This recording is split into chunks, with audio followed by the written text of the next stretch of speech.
আজ আমি আছি সারহানে। পাহাড়ের প্রকৃতির সৌন্দর্য সম্পর্কে নতুন করে বলার কিছু নেই, তবে সকালে চোখ খুলে যদি সামনে এরকম অপরূপ শোভা দেখি, কার না ভালো লাগে। সারহানের প্রকৃতিটা এতই সুন্দর, মুখে ভাষা হারিয়ে যায়। ওই দূরে পাহাড়ের বরফের চূড়া, সাথে সূর্যের আলো, ভীষণ মায়াবী লাগছে। ওই যে বরফের চূড়া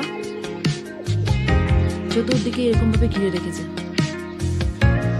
নিচে দূরে সরু রাস্তা, যে রাস্তা দিয়ে আমরা হয়তো কাল এসেছি।